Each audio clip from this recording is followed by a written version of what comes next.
Bismillahirrahmanirrahim. Assalamualaikum warahmatullahi wabarakatuh. Alhamdulillah wassalatu wassalamu ala Rasulillah wa ala alihi wa sahbihi wa mawalah. Asyhadu an la ilaha illallah wahdahu la syarika lah wa asyhadu anna Muhammadan abduhu wa rasuluh. Amma ba'd. Kaum muslimin rahiman rahimakumullah. Kita ucapkan puji syukur kepada Allah Subhanahu wa taala atas segala kenikmatan yang diberikan kepada kita semuanya. Dan untuk kesempatan kali ini izinkan kami menyampaikan dari DKM Masjid Imam Syafi'i. Sepertinya Masjid Imam Syafi'i membutuhkan uluran tangan kita kembali untuk pembangunan yang ada di Masjid Imam Syafi'i. Pada kesempatan yang lalu sebelum pandemi kita sudah melaksanakan pembangunan. Qadarullah belum sempat selesai, terjadi pandemi maka kita hentikan. Oleh karenanya pada kesempatan ini kami mengajak untuk kita semuanya untuk membantu pembangunan yang ada di Masjid Imam Syafi'i yang rencananya akan membangun kamar mandi, kemudian tempat wudhu, kemudian kamar untuk marbot, kemudian kamar untuk kunjungan ustadz dan lain sebagainya, yang diperkirakan sekarang kebutuhannya adalah 250 juta. Oleh karena kaum muslimin kita mengajak untuk sama-sama bahu-membahu membantu pelaksanaan pembangunan yang ada di Masjid Imam Syafi'i. Mudah-mudahan dengan uluran tangan kita, walaupun jumlahnya tidak besar, menjadi pahala jariyah kita di sisi Allah Subhanahu wa ta'ala. Apabila ingin berpartisipasi untuk membantu yang dari jarak jauh, silahkan untuk melihat rekening yang ada di bawah ini. Kemudian yang dekat bisa bantuan diantarkan langsung ke Masjid Imam Syafi'i, baik bentuknya finansial ataupun bahan-bahan bangunan. Ini yang kami sampaikan. Subhanallah bihamdika asyhadu an la ilaha illa anta astaghfiruka wa atubu ilaik. Assalamualaikum warahmatullahi wabarakatuh.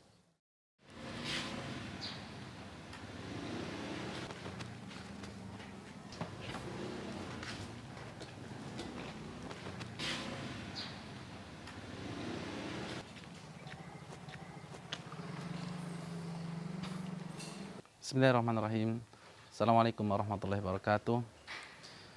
Alhamdulillah wassalatu wassalamu ala Rasulillah wa ala alihi wa sahbihi wa mawalah. Asyhadu an la ilaha illallah wahdahu la syarika lah wa asyhadu anna Muhammadan abduhu wa rasuluh. Amma ba'd. Kaum muslimin rahiman rahimakumullah. Kita ucapkan puji syukur kepada Allah Subhanahu wa taala atas segala kenikmatan yang diberikan kepada kita semuanya. Dan untuk kesempatan kali ini izinkan kami menyampaikan dari DKM Masjid Imam Syafi'i. Sepertinya Masjid Imam Syafi'i membutuhkan uluran tangan kita kembali untuk pembangunan yang ada di Masjid Imam Syafi'i. Pada kesempatan yang lalu sebelum pandemi kita sudah melaksanakan pembangunan. Qadarullah belum sempat selesai, terjadi pandemi maka kita hentikan. Oleh karenanya pada kesempatan ini kami mengajak untuk kita semuanya untuk membantu pembangunan yang ada di Masjid Imam Syafi'i yang rencananya akan membangun kamar mandi, kemudian tempat wudhu, kemudian kamar untuk marbot, kemudian kamar untuk kunjungan ustadz dan lain sebagainya, yang diperkirakan sekarang kebutuhannya adalah 250 juta. Oleh karena kaum muslimin kita mengajak untuk sama-sama bahu-membahu membantu pelaksanaan pembangunan yang ada di Masjid Imam Syafi'i. Mudah-mudahan dengan uluran tangan kita, walaupun jumlahnya tidak besar, menjadi pahala jariyah kita di sisi Allah Subhanahu wa ta'ala. Apabila ingin berpartisipasi untuk membantu yang dari jarak jauh, silahkan untuk melihat rekening yang ada di bawah ini. Kemudian yang dekat bisa bantuan diantarkan langsung ke Masjid Imam Syafi'i, baik bentuknya finansial ataupun bahan-bahan bangunan. Ini yang kami sampaikan. Subhanallah bihamdika asyhadu an la ilaha illa anta astaghfiruka wa atubu ilaik. Assalamualaikum warahmatullahi wabarakatuh.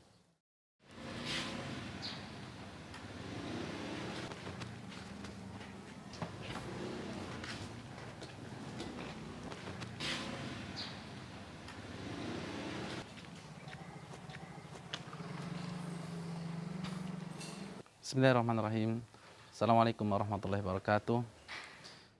Bismillahirrahmanirrahim. Assalamualaikum warahmatullahi wabarakatuh. Innal hamdalillah nahmaduhu wa nasta'inuhu wa nastaghfiruh wa na'udzu billahi min sururi anfusina wa sayyiati a'malina. May yahdihillahu fala mudilla lahu wa may yudlil fala hadiya lahu.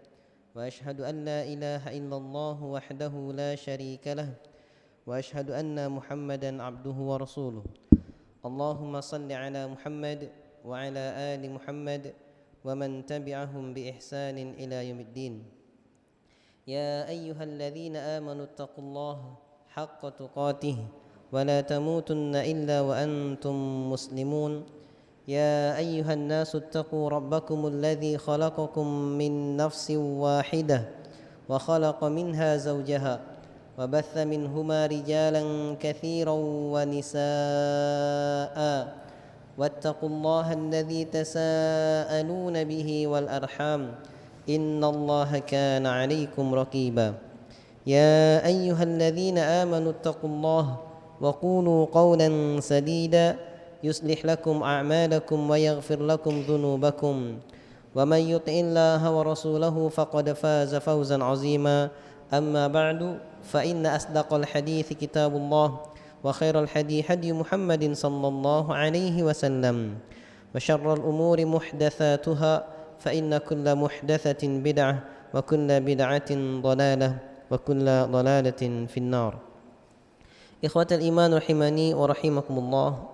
Alhamdulillah, pada kesempatan kali ini kita bisa melanjutkan kajian kita dari kitab Hadzal Quran fi Mi'ati Haditsin Nabawi. Al-Quran ini dalam 100 hadis Nabi sallallahu alaihi wasallam, yang mana kita sampai pada hadis yang ke-29. Hadis yang ke-29 ini an Abdullah bin Amr radhiyallahu anhuma an Rasulillah sallallahu alaihi wasallam qala, dari Abdullah bin Amr, semoga Allah meridhai keduanya, meridhai Abdullah dan meridhai bapaknya Amr, yang kedua-duanya merupakan sahabat Nabi sallallahu alaihi wasallam. Makanya lafalnya radhiyallahu anhuma, bukan radhiyallahu anhu. An Rasulillah sallallahu alaihi wasallam, dari Rasulullah sallallahu alaihi wasallam, qala, beliau bersabda, man qara'al Qur'an faka'annama istadrajatin nubuwah, barang siapa yang dia membaca Al-Quran, barang siapa membaca Al-Quran, maka seakan-akan istadrajatin nubuwah, dia telah menapaki jalan Nabi. Ini ada banyak terjemahan. Istadrajatin nubuwah adalah menapaki tahapan menjadi nabi, terjemahannya, atau ada yang menyatakan istadrajatin nubuwah mendapat stempel kenabian. Jadi ada sisi bahasa seperti itu. Istadraja saya terjemahkan menapaki jalan kenabian karena dikata-kata tadarruj, ya. Namun terjemahan secara bebasnya juga istadrajatin nubuwah mendapat stempel kenabian. Jadi bagaimanapun terjemah yang kalian lihat, saya lebih suka menerjemahkannya menapaki jalan kenabian. Man qara'al Qur'ana faka'annama istadrajatin nubuwah, barang siapa yang dia membaca Al-Quran, maka seakan-akan dia menapaki jalan kenabian. Baina jambaihi, di antara dua lambungnya. Nah, inilah sebabnya siyak ini istadrajatin nubuwati baina jambaihi diterjemahkan oleh para ulama adalah mendapat stempel kenabian di antara dua lambung, di antara lambungnya. Di antara lambungnya.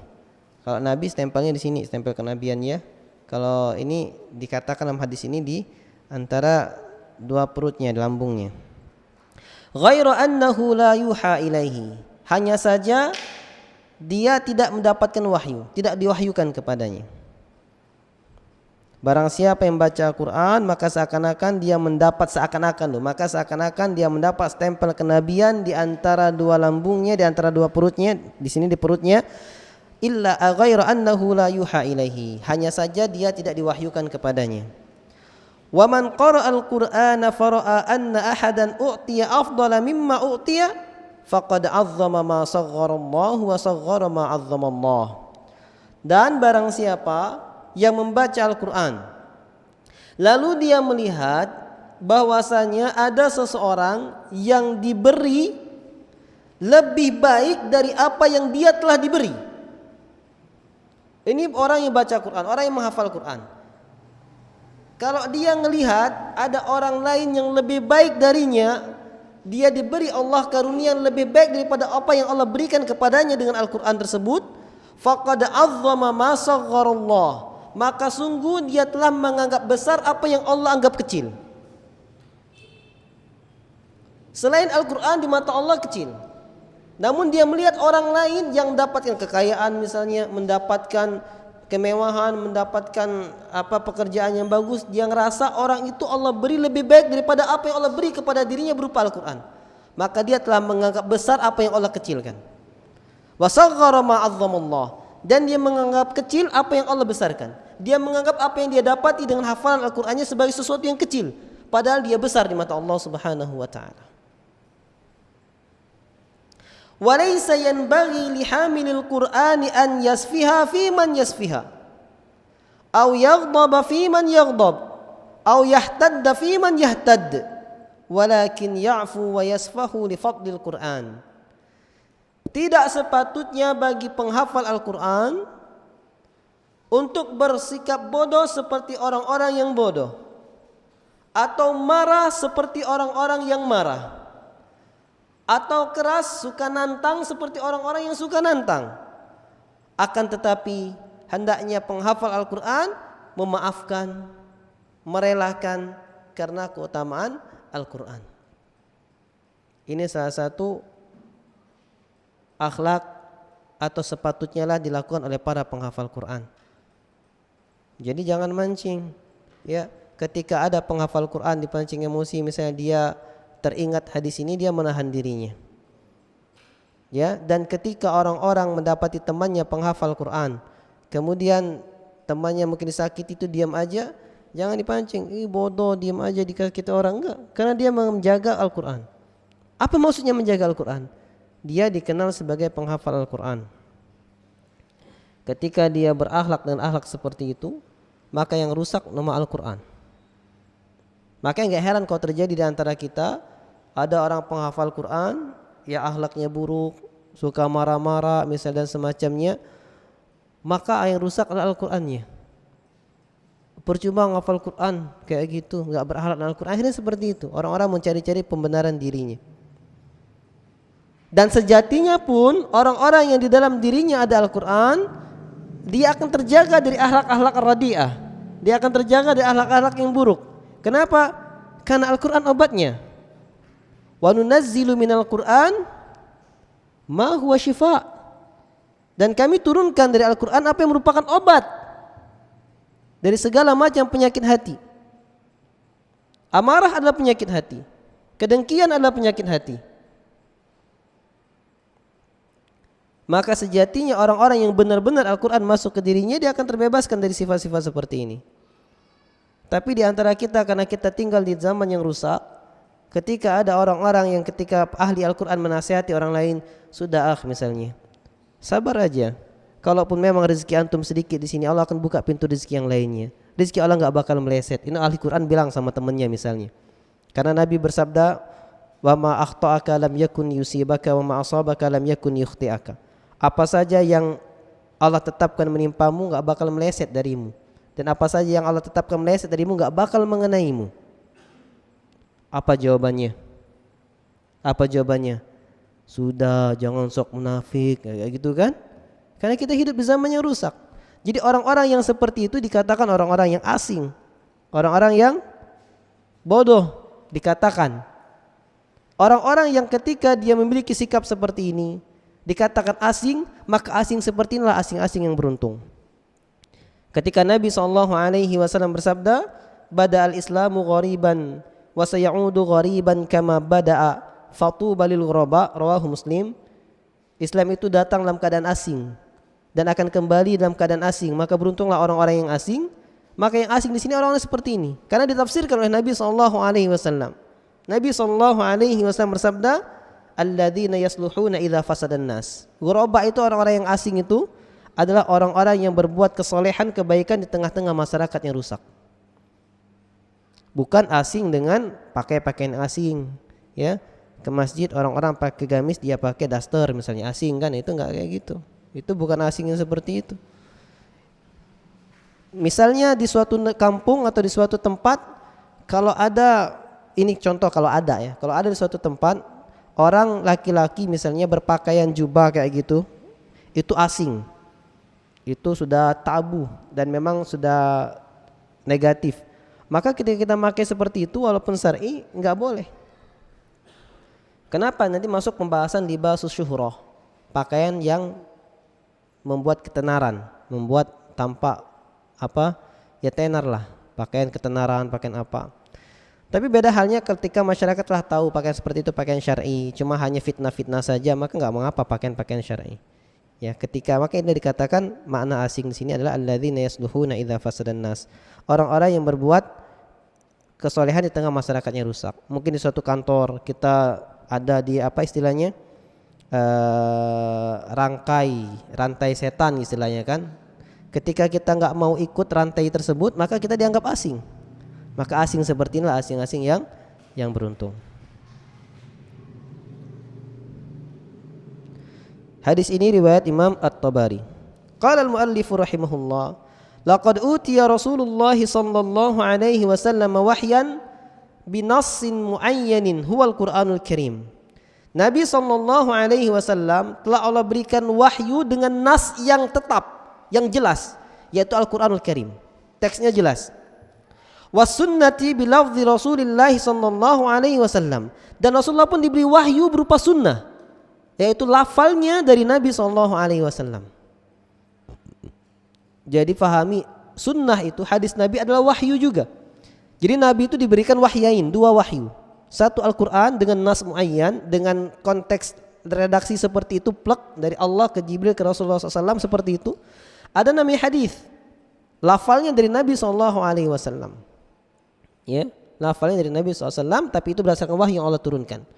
Karena Allah telah menegaskan dalam Al-Quran, Quran surat An-Najm, wan najmi idza hawa ma dhalla sahibukum wa ma ghawa wa ma yantiqu 'anil hawa in huwa illa wahyu yuha.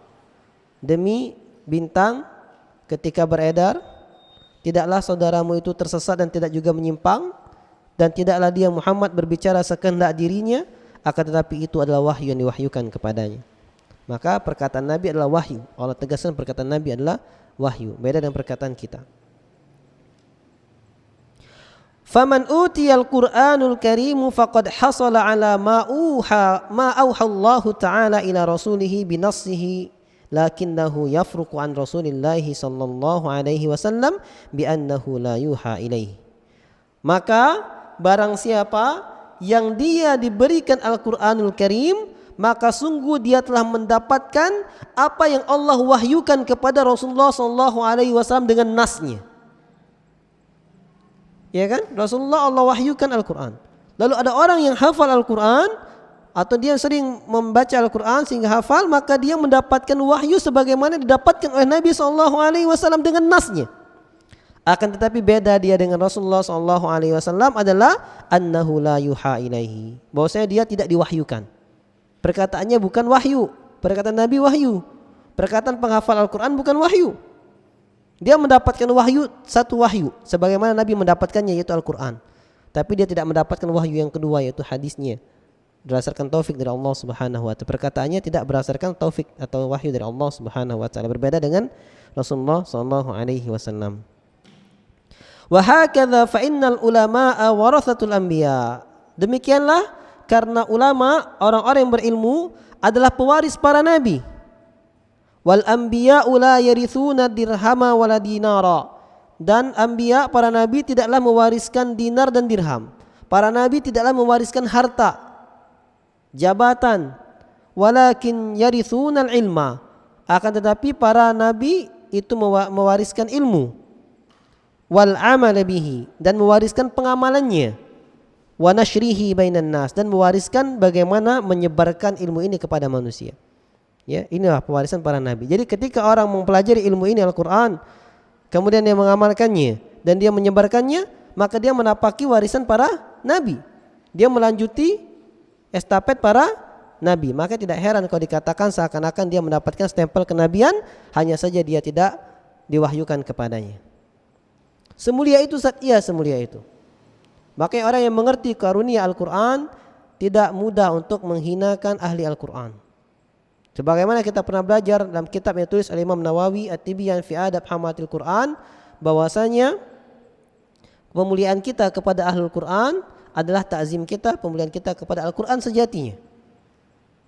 Pengagungan kita kepada ahli Al-Quran sejatinya adalah pengagungan kita kepada Al-Quran, dan pengagungan kita kepada Al-Quran adalah sejatinya pengagungan kita kepada Allah Subhanahu wa ta'ala.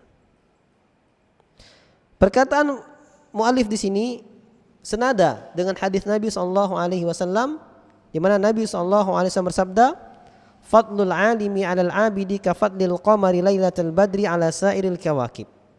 Keutamaan orang yang berilmu dibandingkan ahli ibadah seperti keutamaan bulan di malam purnama dibandingkan bintang-bintang. Wal ulama warasatul anbiya. Ini lanjutannya. Dan ulama adalah pewaris para nabi. Wal anbiya la yuwarritsuna dinaran wala dirhama. Dan para nabi tidaklah mewariskan dinar dan dirham, walakin yuwarritsuna al-ilma. Akan tetapi para ulama, para nabi mewariskan ilmu. Faman akhadhahu akhadha bihadzin wafir. Itu hadis Nabi. Lafalnya seperti ini. Barang siapa yang mengambil ilmu tersebut, akhadha bihadzin wafir, maka dia telah mengambil warisan yang begitu banyak dari para nabi. Ya, ini lafal hadisnya. Kalau tadi adalah perkataan muallif. Berkata muallif di sini, "Inna min ta'zimil mar'i lillahi ta'ala ta'zimuhu li kitabillah." Sesungguhnya pengagungan seseorang kepada Allah itu nampak dengan pengagungannya kepada kitab Allah. Kenapa? Karena kitabullah, Al-Quran adalah kalamullah, firman Allah Subhanahu wa ta'ala. "Wa man utiya khairan katsiran fa alaihi an yashkurullah." Barang siapa yang diberi kebaikan yang begitu banyak, maka wajib baginya untuk bersyukur kepada Allah. Ala tilkan ni'matil azimah, atas nikmat yang begitu besarnya itu. Wa an yash'ura bi kibari tilkal minnati wal fadli alladhi ataahu Allah ta'ala iyyah. Dan hendaknya dia merasa dengan kebesaran nikmat tersebut dan karunia tersebut yang telah Allah anugerahkan kepadanya. Sehingga para penghafal Quran merasakan besarnya nikmat tersebut, merasakan itu semua ada pada dirinya, sehingga dia jaga. Sebagaimana ketika kita mendapatkan harta yang begitu banyak, yang luar biasa, kita jaga. Maka hafalan Al-Quran sejatinya juga kita jaga. Qala Abdullah bin Mas'ud radhiyallahu anhu. Abdullah bin Mas'ud radhiyallahu anhu mengatakan, Abdullah bin Mas'ud adalah sahabat Nabi sallallahu alaihi wasallam, termasuk ahli Al-Quran, termasuk ahli tafsirnya di kalangan para sahabat. Beliaulah orang yang berani membacakan Al-Quran terang-terangan di depan Ka'bah sehingga dipukul oleh pembesar Quraisy. Pada waktu itu dia membacakan Quran surat Ar-Rahman. Ya, ini sahabat Abdullah ibnu Mas'ud. Ya, tubuhnya kecil tapi luar biasa semangatnya dalam memegang Islam dan belajar begitu besar. Berkata Abdullah ibnu Mas'ud radhiyallahu taala anhu, "Yanbaghi li hamilil Qur'ani an yu'rafa bilailihi idzan nasu yanamun." Sepatutnya lah bagi para penghafal Al-Quran agar dia dikenal di malam harinya ketika manusia tertidur lelap. Apa maksudnya dikenal di malam harinya? Perkataan ini juga dinukil oleh Imam An-Nawawi dalam kitabnya At-Tibyan fi Adab Hamatil Quran yang pernah kita kaji di sini. Kata Imam An-Nawawi, maknanya adalah rahimahullah, ahli Al-Quran, penghafal Al-Quran dikenal di malam harinya ketika manusia tertidur. Maksudnya dia menghidupkan malam harinya dengan bacaan Al-Qurannya, dengan qiyamul lail, dengan salat malamnya, dan dia membaca Al-Qurannya dalam salatnya. sehingga dia dikenal oleh penduduk langit. Dia dikenal di malam harinya ketika manusia tertidur lelap. Ini diantara akhlak penghafal Al-Quran. Wa binaharihi idzan nasu yuftirun, dan dikenal di siang harinya ketika manusia makan. Apa maksudnya?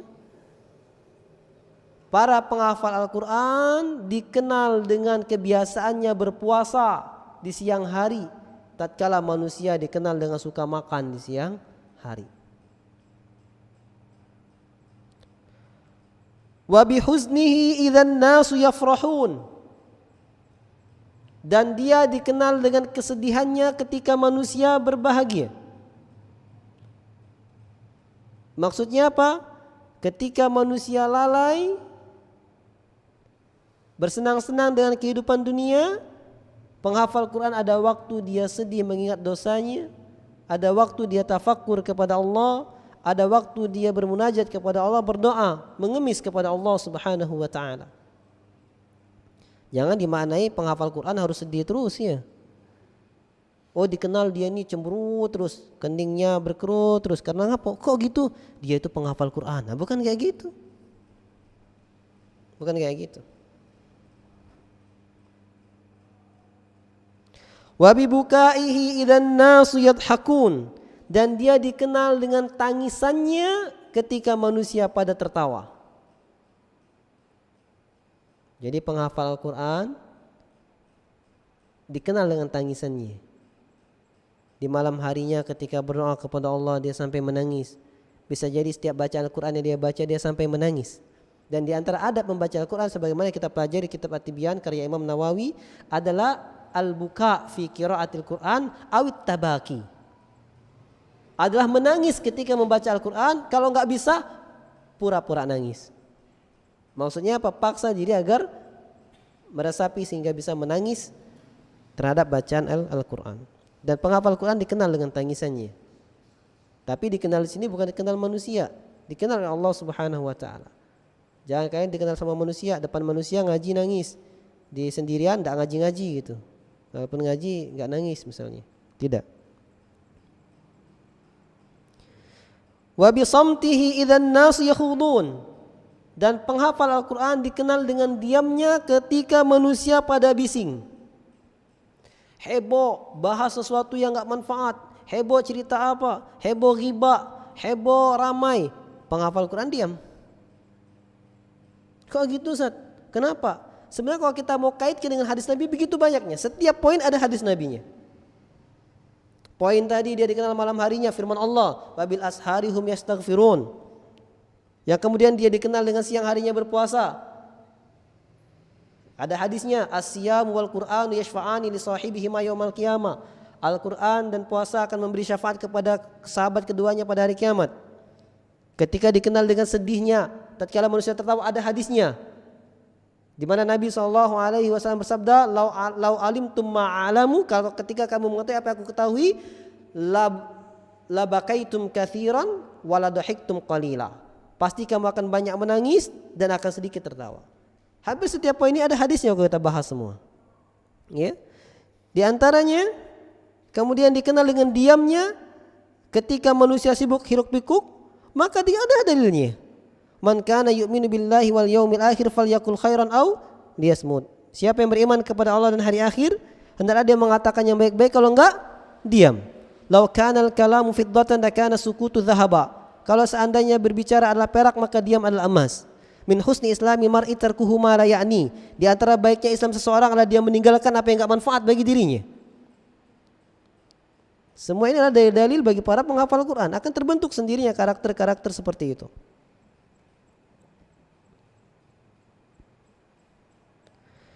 Wa bi khushu'ihi idzan nasu yakhtalun, dan penghafal Al-Quran dikenal dengan khusyuknya ketika manusia-manusia tertipu, ketika manusia-manusia lalai.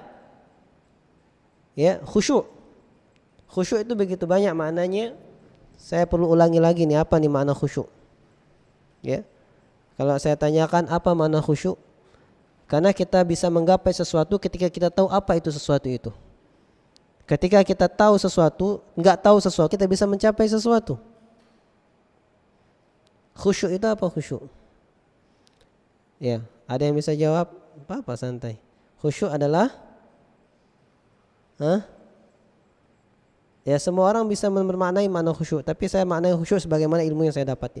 Khusyuk, ketika antum katakan khusyuk itu apa ya? Saya pernah dapati orang bilang, "Ustaz, khusyuk itu Ustaz, fokus," katanya.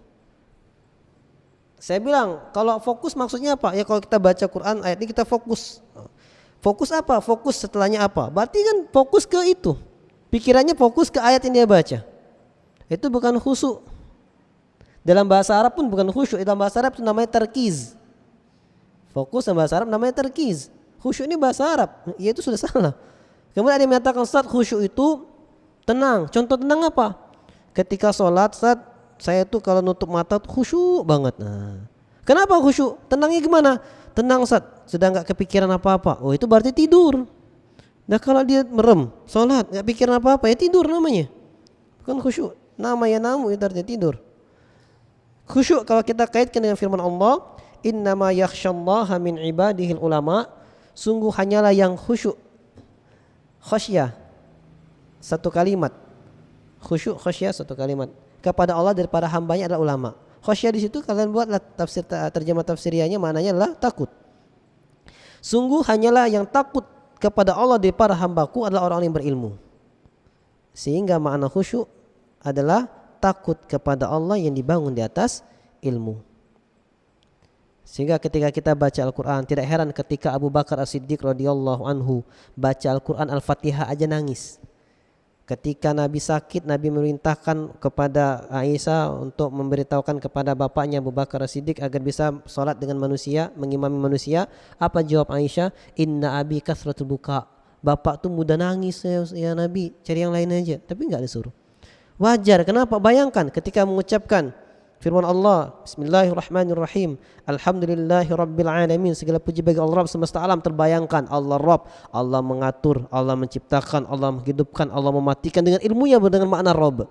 Al-alamin, segala semesta alam. Al-alam, apa itu alam? Kullu ma siwallahi fahuwa alam wa ana wahidun min dzalikal alam. Itu dalam kitab Ushul Tsalatsa. Semua segala sesuatu selain Allah adalah alam, dan kita bagian dari alam ini. Ya, berarti besarnya Allah Subhanahu wa taala. Ar-Rahmanir Rahim, baru tahu makna Ar-Rahman. Ar-Rahman adalah yang Maha Pengasih, yang kasih Allah meliputi segala makhluknya, baik muslim maupun kafir, hewan, siapapun. Ar-Rahim, yang Maha Penyayang, sayang Allah bagi orang-orang yang beriman saja. Terbayangkan Allah sayang enggak sama aku, imanku nih gimana? Pas atau enggak? Banyak sekali penafsirannya di situ. Kenapa enggak gemeter bacanya? Baru sampai Ar-Rahmanir Rahim. Maliki yaumiddin, yang menguasai hari pembalasan. Teringat bagaimana hari pembalasan, bagaimana ketika dia di alam kubur, ya apakah yang menemaninya, amal baiknya atau amal buruknya, orang yang tampak bagus perawakannya, apa yang busuk perawakannya, bagaimana ketika bangkitkan dari alam kubur, apakah dia termasuk orang yang mendapatkan panas matahari yang didekatkan, apakah dia mendapat termasuk orang yang dapat naungan dari Allah, tujuh golongan mendapatkan naungan dari Allah. Terpikirkan semua karena ilmunya, sehingga nggak heran kalau orang berilmu baca Maliki yaumiddin gemeter dan bisa menangis. Kita biasa aja. Itulah khusyuk. Rasa takut yang timbul kepada Allah karena ilmu. Makanya Allah gak heran kalau Allah tegaskan, innama yakhsyallaha min ibadihil ulama. Sungguh hanyalah yang bisa khusyuk, yang bisa takut kepada Allah daripada hambanya orang-orang yang berilmu. Ini bagaimana bisa menyatakan paling khusyuk kalau baca Al-Fatihah aja gak paham maknanya.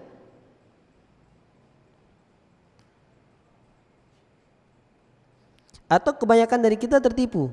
Khusyuk adalah dengan penampilan. Ketika kelihatan tenang semacam khusyuk, padahal hatinya ghafil, lalai misalnya. Tidak, ikhwatul iman rahimani wa rahimakumullah.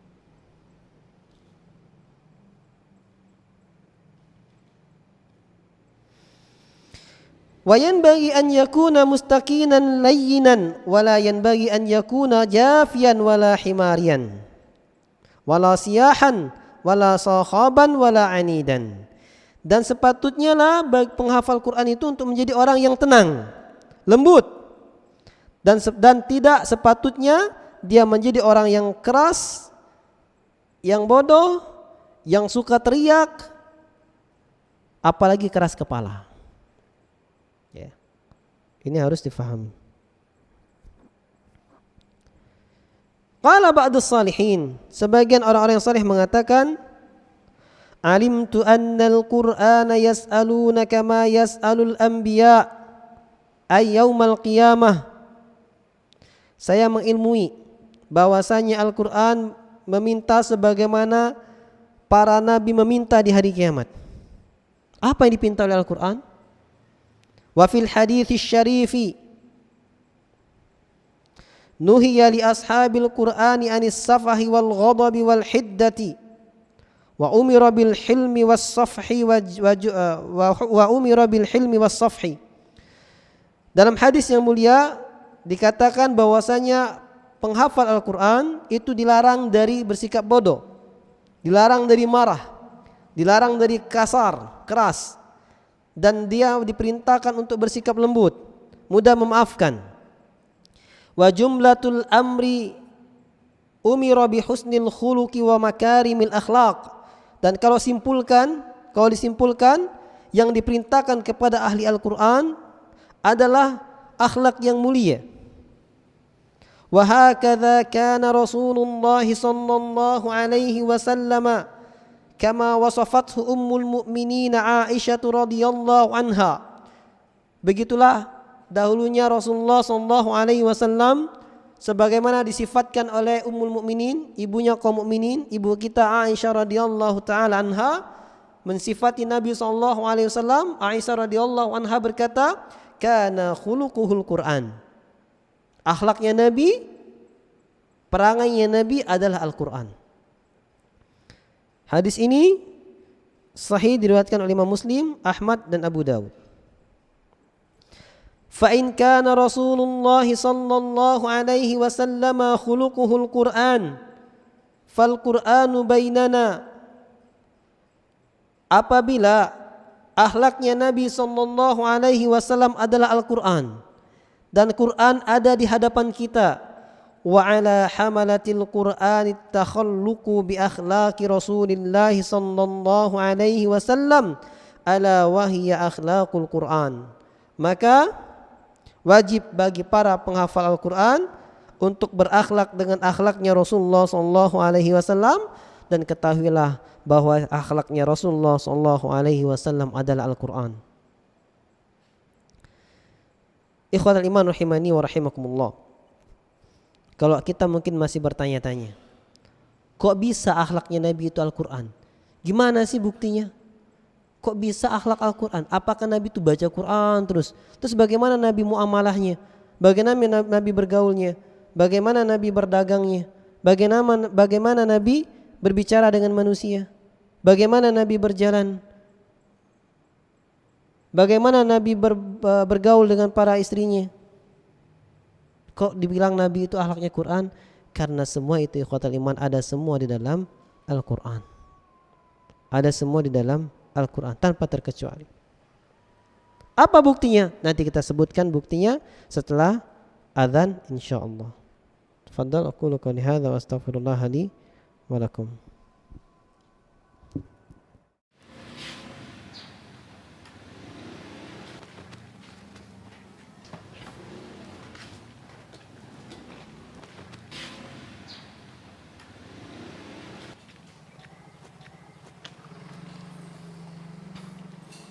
Bismillahirrahmanirrahim. Assalamualaikum warahmatullahi wabarakatuh. Alhamdulillah wassalatu wassalamu ala Rasulillah wa ala alihi wa sahbihi wa mawalah. Asyhadu an la ilaha illallah wahdahu la syarika wa asyhadu anna Muhammadan abduhu wa rasuluh. Amma ba'd. Kaum muslimin rahiman rahimakumullah. Kita ucapkan puji syukur kepada Allah Subhanahu wa taala atas segala kenikmatan yang diberikan kepada kita semuanya. Dan untuk kesempatan kali ini izinkan kami menyampaikan dari DKM Masjid Imam Syafi'i. Sepertinya Masjid Imam Syafi'i membutuhkan uluran tangan kita kembali untuk pembangunan yang ada di Masjid Imam Syafi'i. Pada kesempatan yang lalu sebelum pandemi kita sudah melaksanakan pembangunan.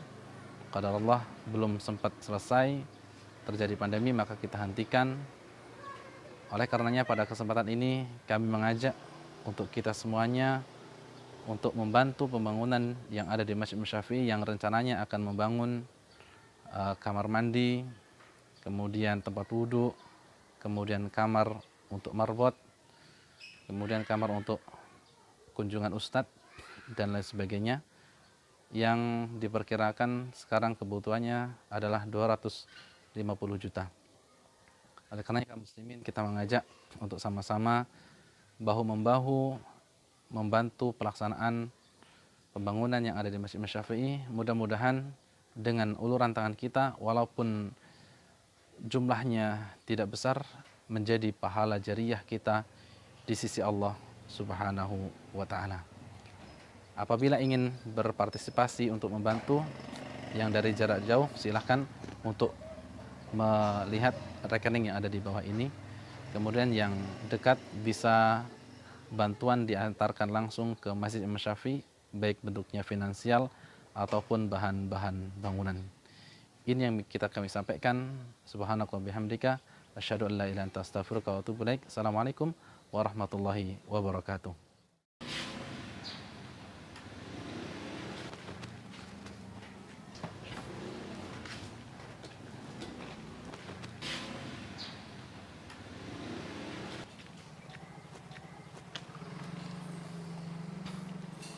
Bismillahirrahmanirrahim. Assalamualaikum warahmatullahi wabarakatuh. Alhamdulillah, wassalatu wassalamu ala rasulillah wa ala alihi wa sahbihi wa mawalah. Asyhadu an la ilaha illallah wahdahu la syarikalah wa asyhadu anna Muhammadan abduhu wa rasuluh. Amma ba'd.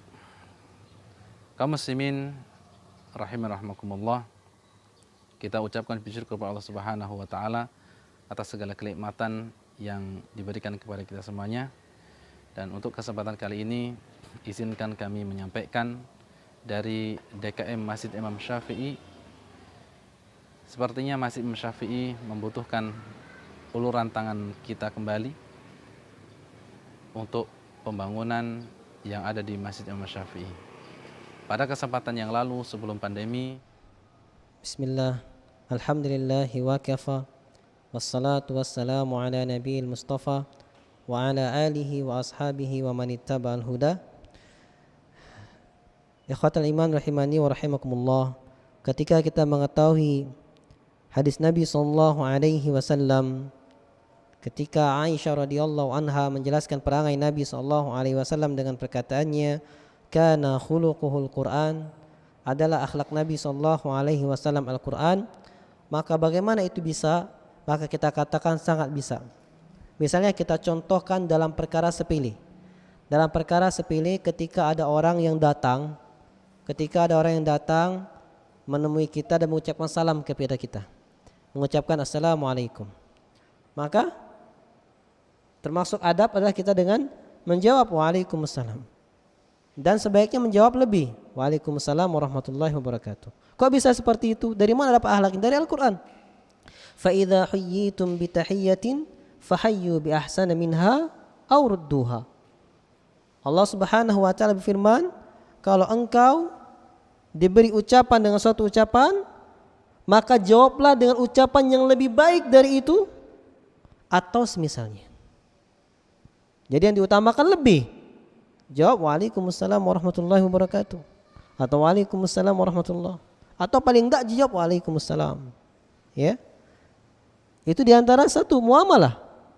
Ketika berdagang, Allah Subhanahu wa taala melarang dari perkara riba.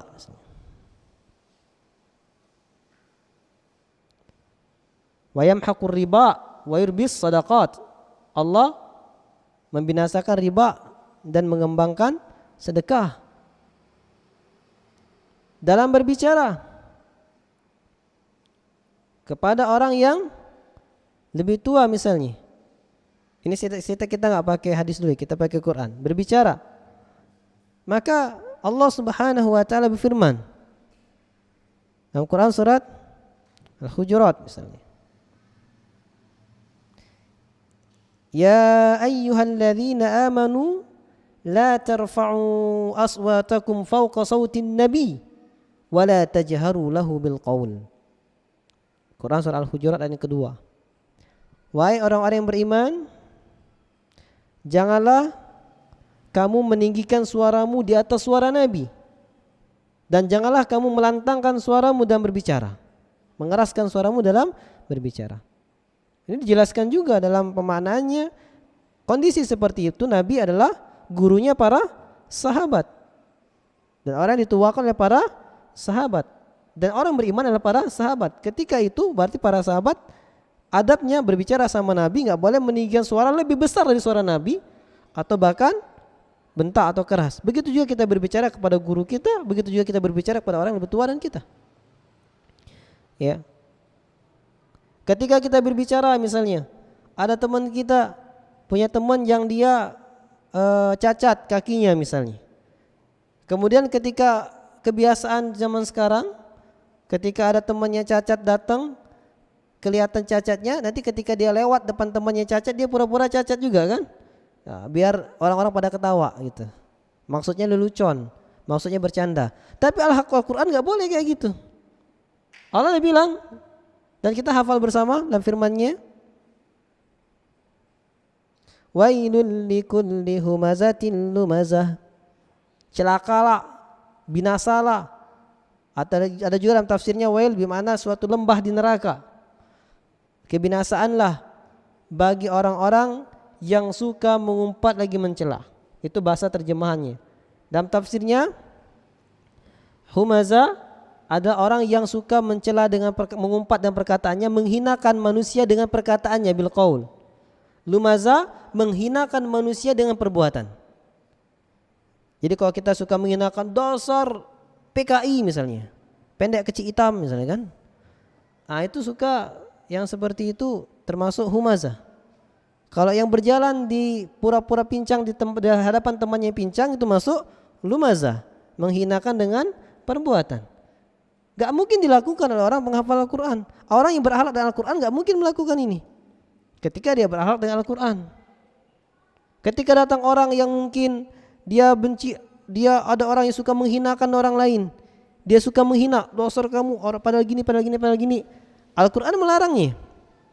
Ya ayyuhalladzina amanu la yaskhar qaumun min qaumin asa an yakunu khairan minhum. Wahai orang-orang yang beriman, janganlah suatu kaum menghina kaum yang lain. Bisa jadi kaum yang dihina lebih baik daripada orang yang menghina. Ditegaskan lagi, wala nisa'un min nisa'in asa an yakunna khairan minhun.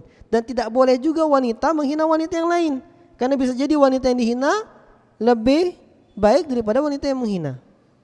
Hampir semua ketika berjalan, karena dia punya jabatan, karena dia orang yang penting, dia berjalan dengan membusungkan dada dengan begitu sombongnya. Allah berfirman, wala tamshu fil ardi maraha. Wala tamshi fil ardi maraha. Janganlah kamu berjalan di muka bumi dengan kesombongan, membusungkan dada. Hampir semua akhlak-akhlak itu ada dalam Al-Quran. Ya, ketika jual beli, akhirnya buat curang atau ditipu, orang itu ditipu. Wala ta'kulu amwalakum bainakum bil batil. Quran surah Al-Baqarah. Jangan kalian makan harta di antara kalian dengan cara yang batil. Hampir semua Al-Quran menjelaskannya. Makanya gak heran kalau dikatakan akhlak Nabi adalah Al-Quran. Ketika jual beli gak bisa maksa. Kenapa? Antaradim bainakum.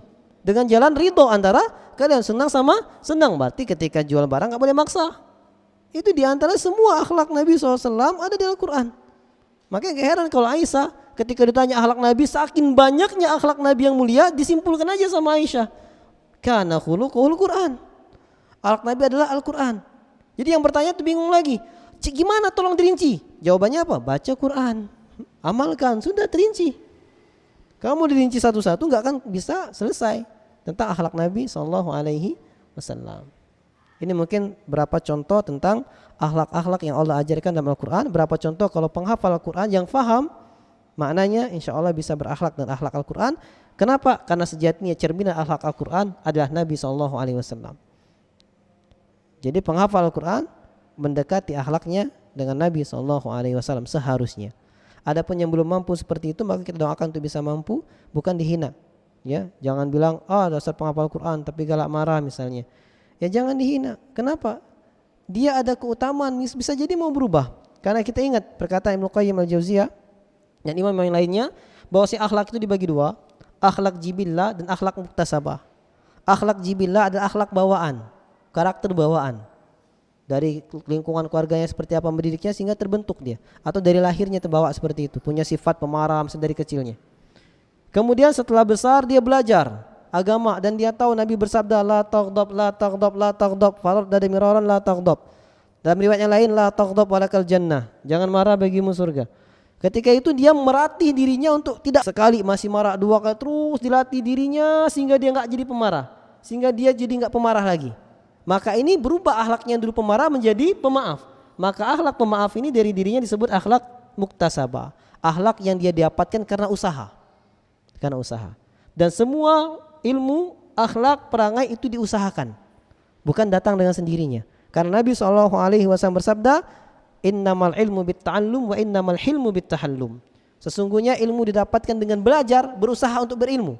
Kalau dalam bahasa Arabnya ilmu bitta'allum, ilmu didapatkan dengan ta'allum, berupaya untuk berilmu. Tapi diterjemahkan enaknya belajar. Wa innamal hilmu bittahallum. Dan sesungguhnya sifat hilmu, penyabar, sifat penyantun, bittahallum, dengan memaksa diri untuk jadi penyantun. Di sini ada kiasan, kinayah, bahwasanya untuk menggapai suatu akhlak maka diusahakan dulu, dipraktekkan dulu, ya, dipraktekkan dulu, nanti akan terbiasa. Man awwada ta'awwada, siapa yang membiasakan diri ini saya dia akan terbiasa.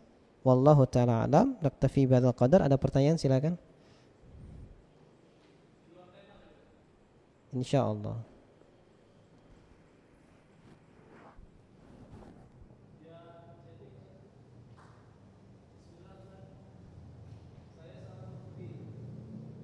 Saya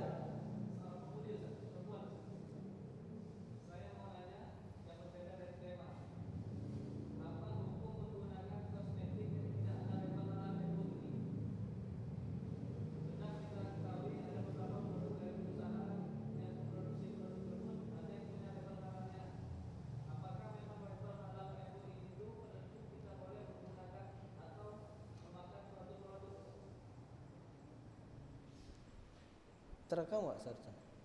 Masuk nggak? Pertanyaan tadi sudah masuk. Jadi kalau pakai produk yang tidak ada label halal dari MUI, boleh nggak? Itu simpel pertanyaannya. Maka sebenarnya ini sudah dijawab oleh Nabi SAW, di mana Nabi SAW bersabda, da' ma yaribuka ila ma la yaribuka. Tinggalkan yang meragukanmu kepada yang tidak meragukanmu.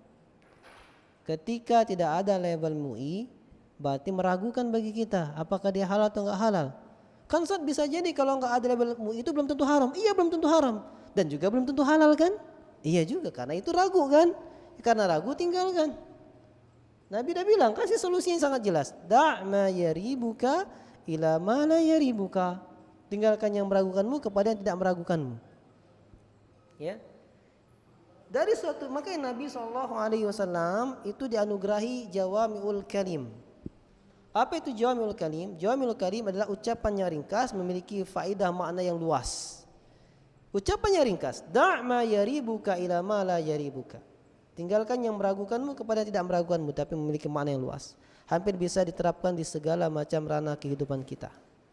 Kalau ditanyakan apakah MUI sebagai penentu halal dan tidaknya sesuatu, kita katakan ketika kita tidak sempat untuk meneliti, kita tidak sempat untuk bisa melihat apakah produk ini halal atau haram, dan ternyata ada lembaga yang dia meneliti ini halal atau haram, dan kita percayakan kepadanya. Fas'alu ahla dzikri in kuntum la ta'lamun. Tanyalah ahli dzikr, ahli ilmu. Tafsir sebenarnya ahli Al-Quran, tapi di mana juga ahli ilmu jika kamu tidak mengetahui. Sekarang kita nggak tahu, kita tanya yang tahu ya sudah kita percayakan dengannya. Ya, percayakan dengannya. Terus kenapa Ustaz? Ini kan berarti kan belum tentu halal, masih ragu aja. Ragu kan masuk perkara subhat. Nah iya, perkara subhat benar. Dan Nabi juga bersabda, al halalu bayyinun wal haramu bayyinun wa bainahuma umurun mushtabihat la ya'lamuhunna katsirun minan nas. Nabi dah jelas bilang, yang halal dah jelas, yang haram juga sudah jelas. Nah, di antara halal dan haram ada suatu perkara yang rancu, yang banyak tidak diketahui oleh manusia. Nah, sekarang kalau kita berpegang pada itu, yang MUI bilang halal, jelas halal berarti. Ya kan? Yang fatwa MUI haram, ya sudah haram. Nah, yang enggak ada fatwanya ini, enggak ada labelnya juga, berarti perkara yang rancu. Apakah halal, apakah haram? Lalu Nabi tegaskan solusinya. Faman waqa'a fi syubhat, faqad waqa'a fil haram.